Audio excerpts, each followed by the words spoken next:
देशाच्या संसदेच्या पावसाळी अधिवेशनाला आजपासून सुरुवात होते आहे। हे अधिवेशन 13 ऑगस्ट पर्यंत चालणार आहे। या अधिवेशनामध्ये केंद्र सरकार आयकर सुधारणा, सर्वोच्च न्यायालयातील न्यायाधीशांची संख्या वाढवणं आणि सूक्ष्म, लघु आणि मध्यम उद्योगांशी संबंधित 5 महत्त्वाची विधेयकं मांडण्याची तयारी करत आहे।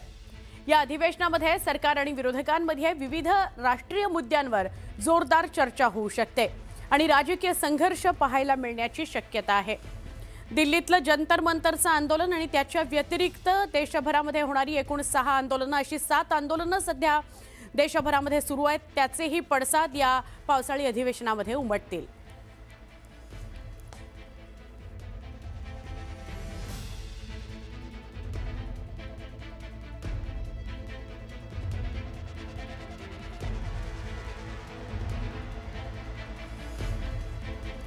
आजपासून संसदेचं पावसाळी अधिवेशन सुरू होतंय। त्या पार्श्वभूमीवर दिल्ली पोलिसांकडून दिल्लीमध्ये हाय अलर्ट जारी करण्यात आलाय आणि कडक नियमावली सुद्धा जाहीर करण्यात आलेली आहे। प्रस्तावित संसद मोर्चाकरता कोणतीही अधिकृत परवानगी नसल्याची माहिती आहे।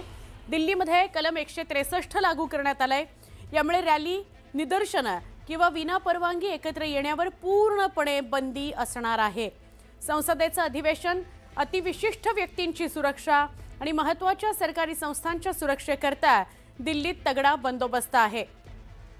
प्रतिबंधात्मक आदेशांचं उल्लंघन करणाऱ्यांवर BNS कलम 223 अन्वये तात्काळ गुन्हा दाखल करून कडक कायदेशीर कारवाई करण्याचा इशारा पोलिसांनी दिलाय।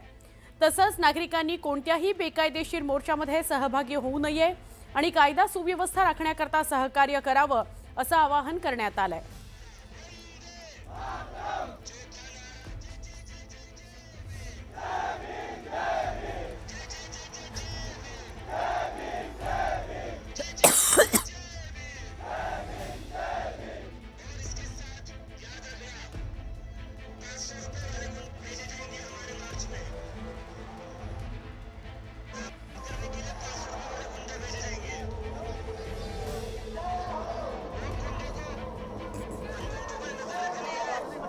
ही नवी दिल्लीतली या घडीची ताजी दृश्य आहेत।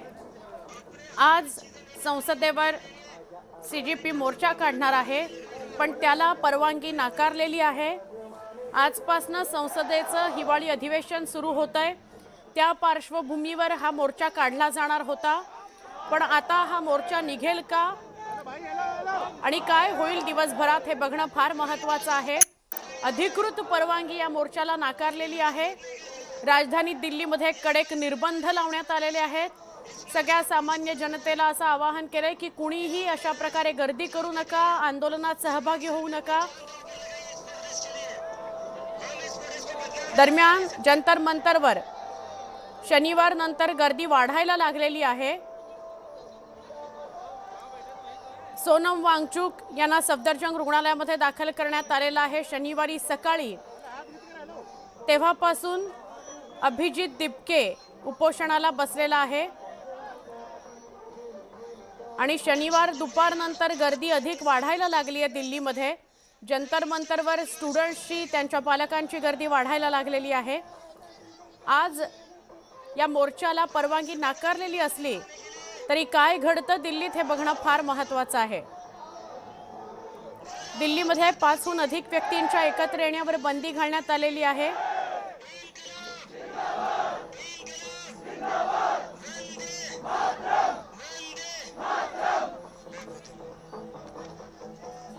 दिपके स्वतः घोषणाबाजी करतोय।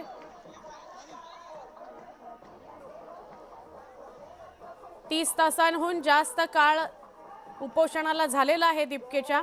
आमचे प्रतिनिधी प्रशांत लीला रामदास यांना अधिक विचारूया। प्रशांत, काय अधिक माहिती?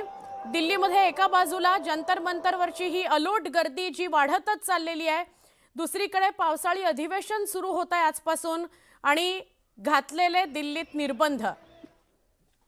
बरोबर आहे। महत्वाचं म्हणजे आज जो मार्च काढण्यात येणार आहे संसदेवरती, त्या संदर्भातली परवानगी दिल्ली पोलिसांनी दिलेली नाहीये, पण त्या परवानगीला ठोकावून जर बघितलं आपण तर आज देशभरातून मोठ्या संख्येने कार्यकर्ते, सर्वसामान्य नागरिक हे जंतर मंतर परिसरात दाखल होत आहेत। आज त्यांनी कुठल्याही परिस्थितीमध्ये चंग बांधला आहे की आज कुठल्या परिस्थितीत मार्च करायचा. आणि सोबतच ज्या पद्धतीने सोनम वांगचुक यांनी स्पष्ट केलंय, त्यांनी 3 अटी सांगितलेल्या आहेत. संपादन 3 माझ्या अटी आहे. या सगळ्या पार्श्वभूमीवर आता हे महत्त्वाचं ठरतं. आज पोलीस परवानगी देतात का? नुकतंच अभिजित दीपके जे आहे तर ते नुकतीच त्यांनी आता पुन्हा एकदा आवाहन करायला सुरुवात केलेली आहे.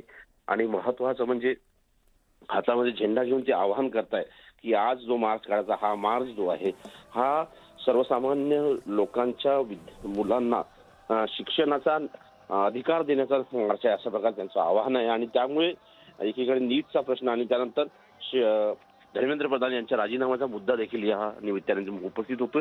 या सगळ्या पार्श्वभूमीवर अत्यंत महत्वाचं हे ठरतंय की ज्या पद्धतीने घडामोडी होत आहे, आता दिल्ली पोलीस या सगळ्या मार्चला परवानगी देतात का, हे पाहणं अतिशय महत्वाचं असेल. सुवर्ण.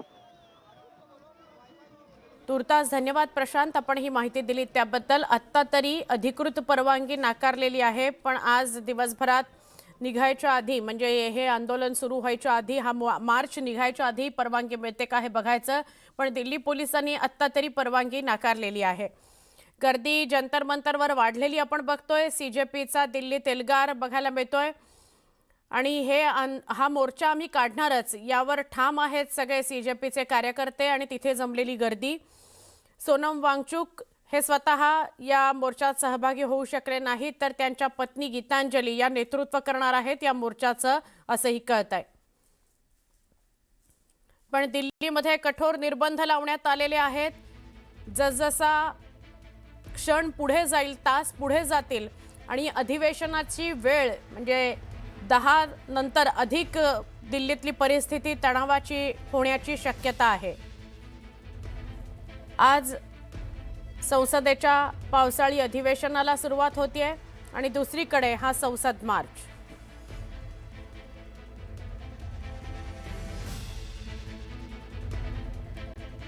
ओबीसी नेते लक्ष्मण हाकेंनी भाजपवर जोरदार टीका केली आहे. भाजपचा DNA ओबीसी नसल्याची घणाघाती टीका लक्ष्मण हाकेंनी केली आहे. तर ओबीसींच्या प्रश्नांबाबत विधानसभेच्या पावसाळी अधिवेशनात एकही लक्षवेध लागली नसल्याची खंत देखील त्यांनी व्यक्त केली आहे. तर ओबीसी जनता पार्टी नावाचा पक्ष स्थापन करणार असल्याची घोषणाही केली आहे. या पार्टीच्या माध्यमातून ओबीसींच्या प्रश्नांना वाचा फोडणार असल्याचं लक्ष्मण हाके यांनी म्हटलंय.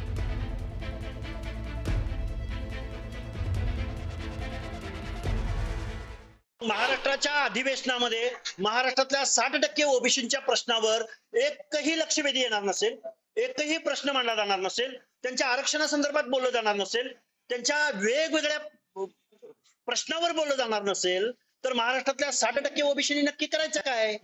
त्यामुळे कधी काळी ओबीसी हा भाजपचा DNA आहे म्हणून भाजपनं ओबीसींची मतं घेतली.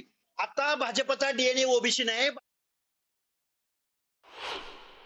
या महाराष्ट्रामध्ये आमचं कुणीच नाही, या निष्कर्षाप्रत आम्ही पोहोचलेलो आहोत. त्यामुळं इथून पुढच्या कालावधीमध्ये आम्हाला ओबीसीचा क्राऊड डोळ्यासमोर ठेवून काही निर्णय घ्यावे लागतील. काय निर्णय घेणार? निर्णय काय? ओबीसी जनता पार्टी असेल महाराष्ट्रामध्ये, ती पुढे येईल, ओबीसींच्या प्रश्नावर काम करेल,